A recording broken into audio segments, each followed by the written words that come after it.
dengan mempergunakan salah satu kapal angkutan laut yang berangkat dari Pelabuhan Tanjung Perak, Surabaya, Jawa Timur, sebanyak 3 ISO tank yang berisi sekitar 58 ton liquid oksigen tiba di Terminal Peti Kemas Pelabuhan Bandar Masih Trisakti, Banjarmasin, Kalimantan Selatan, Minggu 25 Juli 2021 sekitar pukul 22 waktu Indonesia Tengah.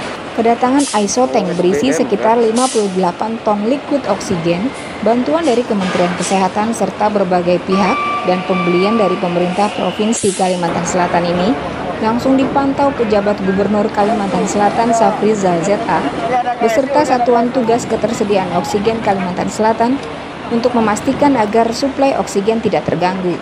Maklum saja kedatangan liquid oksigen ini diharapkan bisa mengantisipasi krisis ketersediaan oksigen di layanan kesehatan, khususnya rumah sakit yang menangani pasien COVID-19 yang saat ini sedang membludak. Dalam rangka memastikan rantai distribusi dan flow oksigen terutama dan jalur pasok itu semua lancar. Jangan ada hambatan-hambatan administrasi, diprioritaskan terutama terhadap oksigen liquid yang didatangkan dari luar Kalimantan. Kita sudah bicara kepada pemilik armada, mohon dibantu setiap ISO tank penuh maupun kosong yang menuju Kalimantan Selatan, mohon diprioritaskan untuk naik.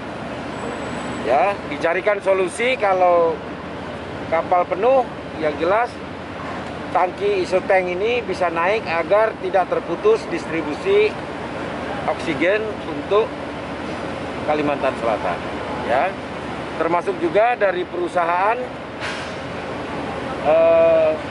oksigen, di Kalimantan Selatan ada 3 perusahaan. Saya tadi sore cek ke pabriknya masing-masing untuk memastikan distribusinya berjalan lancar. Dibantu oleh Pak Kasatgas Oksigen Kalimantan Selatan, Pak Karoop, panggilannya Pak KSO.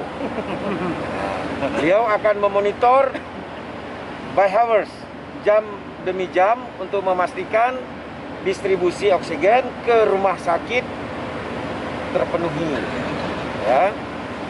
Oksigen untuk industri yang dipasok oleh perusahaan ini sementara kita hentikan. Kita bicara dengan pemilik perusahaan oksigen yang ada di Kalimantan Selatan, seluruhnya full konsentrasi untuk memenuhi kebutuhan oksigen di rumah sakit, agar cukup.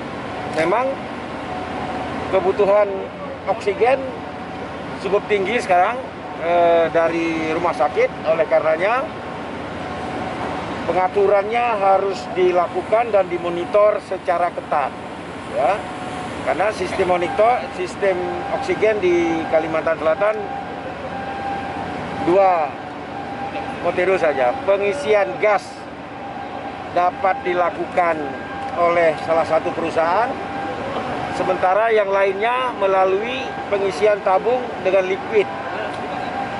Pengisian dengan liquid tidak bisa dilakukan di Kalimantan Selatan, jadi meminta kiriman dari luar, yaitu dari Kalimantan Timur dan dari Surabaya. Untuk pengisian tabung oksigen dengan pengisian gas dapat dilakukan oleh salah satu perusahaan dengan kapasitas 24 jam 600 tabung.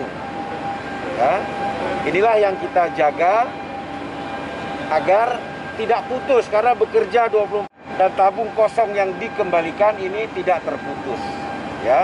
Oleh karenanya kita bentuk Satgas Oksigen agar semua ini bisa termonitor, kemudian bisa direport siapa yang mulai membutuhkan terlebih dahulu, diatur prioritasnya sehingga kebutuhan oksigen di rumah sakit, walaupun cadangan yang dimiliki rumah sakit tidak sebanyak sebelum tekanan seperti saat ini, namun sementara masih cukup dengan cara mengatur distribusi. Tim Liputan RK TV melaporkan. Kalau ada PJ aja.